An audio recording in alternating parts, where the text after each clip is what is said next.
गेल्या 2 निवडणुकात जो कित्ता गिरवला गेला तोच कित्ता प्रशासनाच्या वतीनं या तिसऱ्या अर्थात जिल्हा परिषद निवडणुकीत गिरवला जातो आहे। मोठ्या प्रमाणावर पैशाचा वापर, नियमाची पायमल्ली आणि निवडणूक आयोगाच्या आचारसंहितेची काहीशी तशी ही उघड्या डोळ्याने बघण्याचं दुर्भाग्य हे लोकशाहीमध्ये महाराष्ट्राच्या वाट्यावर आलेलं आहे। पवारांना राज्यसभेवर पुन्हा खासदार करण्यासाठी महाविकास आघाडीकडे संख्याबळ आहे असे संजय राऊत म्हणाले। संजय राऊतांनी जे वक्तव्य केलं आहे ते महाविकास आघाडीच्या अनुषंगानं बैठकीत त्या संदर्भामध्ये निर्णय घेण्यात येईल।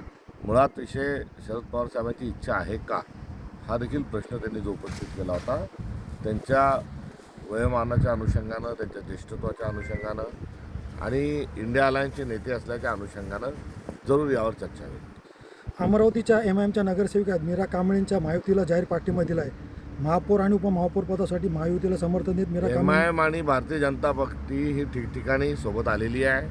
ही काही पहिली घटना नाही।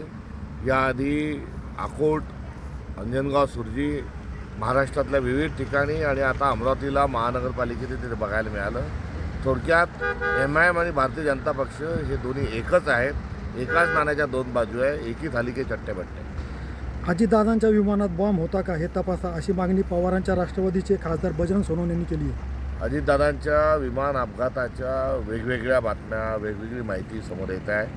सरकार झोपा काढत आहे, महाराष्ट्राचं सरकार आहे आणि केंद्र सरकार आहे। वास्तविक पाहता आतापर्यंत त्याची चौकशी होऊन सर्व अहवाल येणं बाकी होता। पहिले सांगत होते धुकं होतं, व्हिजिबिलिटी होती, अडचण होती, ते आता बॉम्बस्फोटापर्यंतचे अनेक जे प्रश्न ते अनुत्तरित आहे आणि अनुत्तरित प्रश्नामुळे शंका जी आहे ही बळावत चालली आहे। आज आपण त्र्यंबकला चालले, काय या दौऱ्याचा विशेष काय आज? संघटनात्मक बांधणीच्या अनुषंगानं आज आमचे नाशिकचे दोन्ही जिल्हाध्यक्ष आणि शहर अध्यक्ष या तिन्ही सोबत आणि निवडक कार्यकर्त्यांसोबत आगामी संघटन बांधणीच्या अनुषंगानं चर्चा करणार।